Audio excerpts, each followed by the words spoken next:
Greetings everyone and Happy New Year. Hopefully 2021 is a better year for all of us. India was not always a unified country.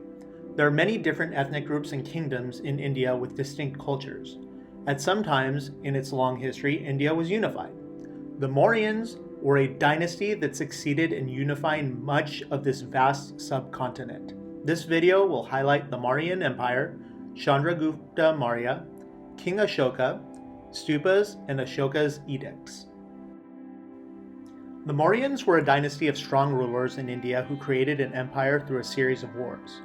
They reigned in India from 322 to 187 BCE. Two leaders of note were Chandra Gupta Maurya and King Ashoka. The territory spanned parts of modern India, Pakistan, Bangladesh, and Afghanistan. The kings of the Mauryan Empire helped expand Buddhism to other parts of the world. For example, Buddhism spread to Ceylon, which is now called Sri Lanka. Second on the list, we have Chandragupta Maurya. Chandragupta began to unite India in 320 BCE. He noticed that the kingdoms of northern India were weak because they fought amongst each other. He mustered together a vast army of 700,000 soldiers and 9,000 war elephants to conquer his neighbors. To keep his kingdom together, he used military might, a network of spies, and torture.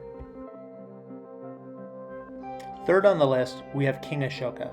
King Ashoka was a member of the Mauryan dynasty and one of the most influential leaders in ancient India. He was the grandson of Chandragupta Maurya. Ashoka fought wars of conquest, but at some point he had a change of heart and wanted to keep India united through peaceful ways. After a battle, he heard the screams of the dying under the heat of the sun. In that moment, he promised to use more peaceful methods. Fourth on the list is the word stupa. A stupa is a dome-shaped structure used to house sacred objects for Buddhists. Stupas also serve as a place of meditation for Buddhist monks.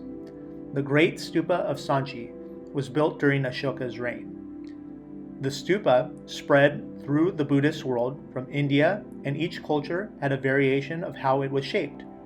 Ceylon's famous stupa is called the Dagaba. Java has a famous stupa called the Temple of Borobudur. I hope I pronounced that right. There are other variations in China, Tibet, Korea, and Japan too. During worship, Buddhists walk in a clockwise direction around the stupa. And last on the list, we have Ashoka's Edicts. King Ashoka wanted to spread Buddhist values through his vast kingdom.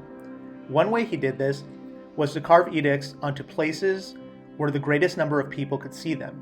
An edict is a command that is obeyed like a law or rule. Ashoka's edicts promoted four main goals. These included Buddhist values, general welfare, justice, and security. On the Indian flag, we have a symbol from one of Ashoka's edicts.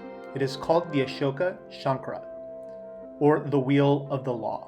It stands for the perpetual movement and change that is part of life. So in review of the First Unification of India, I covered 5 topics: the Mauryan Empire, Chandragupta Maurya, King Ashoka, Ashoka's Edicts, and the Stupa. I hope you like this list.